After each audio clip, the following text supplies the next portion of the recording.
سلام دوستان، با شما بچگی برسه و امروز من با شما نشون میدم که چه در تلگرام بات کشیم و پیش از ویدیو رو سر کردن در ویدیو لایک کنید و در کانال ما ابونش کنید. ما سر کردیم رفتیم. برای اون که ما بات رو کشیم اول ما باید با لایف گرام بات داریم. این یک نمودی بات میباشد نامش لایف گرام که بایوری این میتونیم که ما بات کشیم و اول ما باید خیر برای بات رو کشیدن شما باید حتما زبان روسی و انگلیسی رو دانید و استارت در اینجا ما استارت می نویسیم تا که با ما انگلیسی یک سابشنی و پارتیات در این سابشنی گفته است که لایف گرام بات بینه که این بات می باشد و چه تجزیه این درباره این بات می فهمید. درباره این بات من با شما خودم نقل میکنم. در این بات گفته است که شما میتونید که بات بسازید، مثلا اد بات این دباوید بات این بات می باشد دباوید بات مای بات управление بات من یک چند تا بات ساختم حضور من باشین نشون میدم. در اینجا یک چند بوتی که من با دوستانم ساختم و با خودم هم ساختم. یکی از آنها که این ابراز بات میباشد. در تلگرام هم من کانال دارم. خیر این ابراز بات میباشد. چه در این میدارید مثلا در این چنل می‌نویسید ابراز پیجی که ابراز سی از اون من میبرید استارت میکنیم. در اینجا صرف با ما میگوید که این ابراز سلام این ابراز است و شما میتونید ویدیوهای ما رو در این بات دسترس کنید. خیلی گپ رو شغل نمیکنم. بات رو میسازیم. اد بات بنویسیم. اد بات این دباوید بات میکنه. برای اون که ما دباوید بات کنه اول ما با بات فازه که پدر بات ها نامش به این میدرویم و بات رو میکنیم و باز من به شما گفته هستم که برای بات رو ساختن به شما یکان چیز لازم نیست. مثلا اصلا آدمایی که با کامپیوتر استفاده میبرن یا اینکه با تلفن با پلنشر فرقش نه، با آیپد با ای اس با کامپیوتر با همش میتونیم که ما بات رو سازیم. فقط من با یوری کامپیوتر میتونم که به شما دسترس میکنم من این ویدیو رو. خیر بات فاز رو زیر میکنیم. در اینجا یک چند تا بات نویسد و در اینجا ما باید نیو بات create a new bot ساختنی نوی بات کرده. در اینجا ما نام بات رو بنویسیم. برای اون که نام بات رو نویسیم من با شما خیر بنویسم که یوتیوب یوتیوب TJ просто این نام حرف فکر نکنه просто نام موندم یوتیوب TJ انا گود یعنی که хорошо خیلی خوب. اکنون سیلکاش رو میپردیم یعنی که مثلا در اینجا نوشته است که مثلا تتریس بات یعنی که تتریس نیجنی تیره بات. من در اینجا یوتیوب TJ و باز بات یوتیوب TJ بات انا توکن رو با ما انا این خیلی چیز می نویسه. در اینجا یک چند تا خیر جمله چیز نویسه. این رو ما کپی و تکست میکنیم و در اینجا ما میپرتیم در جایی که ما باید این بات رو لایف گرام بات رو میپرتیم در لایف گرام بات این رو میپرتیم و وقتی که ما میپرتیم در اینجا نوشته است که بات یوتیوب TJ بات اسپیشنال پاتولوشن لایف گرام. خیر این کلاس ما باید این رو نستروید بات کنیم برای که نستروید آدم ها فهمند که در اینجا چی نوشته است. اسم تکست میکنیم در اینجا اسم تکست میکنیم و حتما چکر که من میکنم وقتی که شما استارت رو زیر میکنید در وقتی که چکر ما در باتی ابراز در اومده در اینجا استارت رو زیر کردن در اونجا نوشته شده بود که سلام این ابراز است و شما میتونید ویدیوهای ما رو در این بات دسترس کنید و ما باشین در اینجا همین خیلی میذاریم سلام و فکر کنم یک بار کنم میشود. بله از نام میکنیم سلام مینویسیم و خیر این در اینجا یک چند تا چیز نویسیم. این یوتیوب بات می باشد. سلام این یوتیوب بات می باشد همین کلمه نویسیم و شما میتوانید که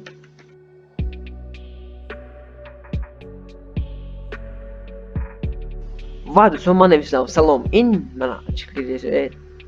سلام این یوتیوب بات می باشد. خیر نمیخواد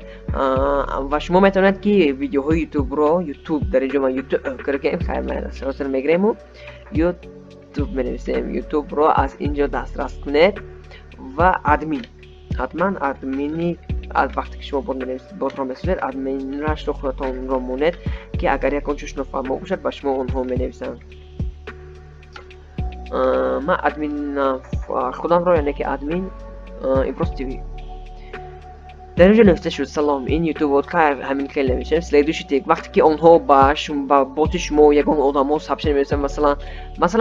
مثلا شما یوتیوب بات ساختید اونجا میرسن که برادر به من ویدیوی یگان ابراز رو مثلا به من یافته دهید. مثلا شما در اینجا مینویسید با همه این سابشن میرود شما نویسید تشکر زیاد من یا اینکه ما خیر ما نویسیم رپ اینسترومنت در اینجا نوشتیم تشکر زیاد ما با شما در کمترین وقت جواب میدیم زیورشید ردکریوانی نویسیم یعنی که همش رو تمام میکنیم و تمام علاقه ما بوت خود را ساختیم در اینجا ما میتونیم که یکون چیز دیگر رو دباوید کنیم یا یکون چیز دیگر خیر سازیم خیر این رو خودتون رشد میکنید که چی سازید در بوت خودتون در باز ما در بوت فاز میداریم مثلا در اینجا در کجا بوت فاز نوشته در اینجا بوت فازه در بوت فاز میتونیم داریم و پروفیل بوت خود رو علیش کنیم صورتش رو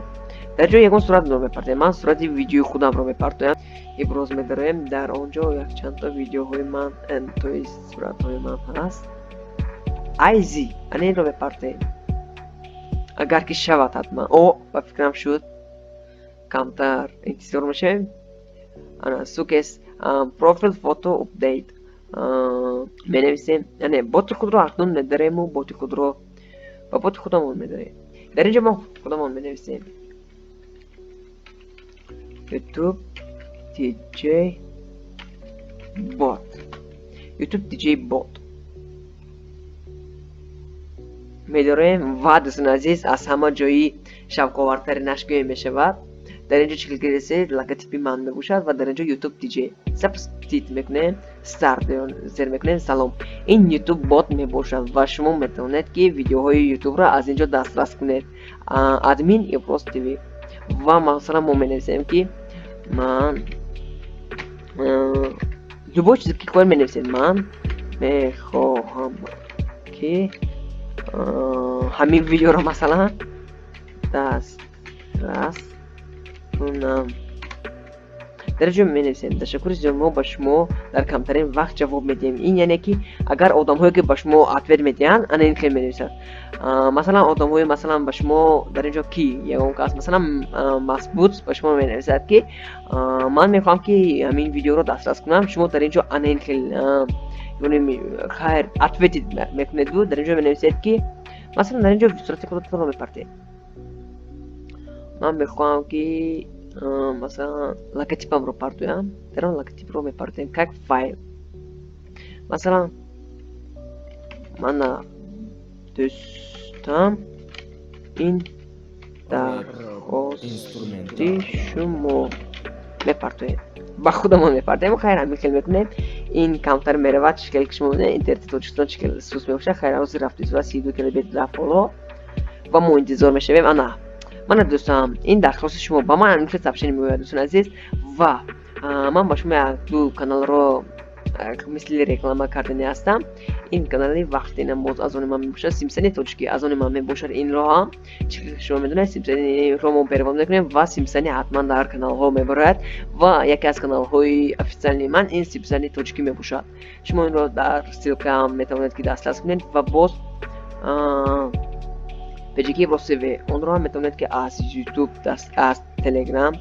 دسترس نمایید پیجی واسه انا مثلا سب ویس اسپوت امریکان در محتوب نگردیدند نپریدند بخشیش خیلی میخیلی و باز من با شما یک تا کانال دوستم رو توصیه میدیم نامش دونستن خوب است در اینجا یک چند تا صورت های خوب در اینجا میبرد چه که شما دیدید مثلا در اینجا این برادر ما بسیار آشپز ماهر بوده است در اینجا پریکول ها نوشته است مثلا من دونستن خوب است بهترین کانال درباره دیدت ها و معلومات های جالب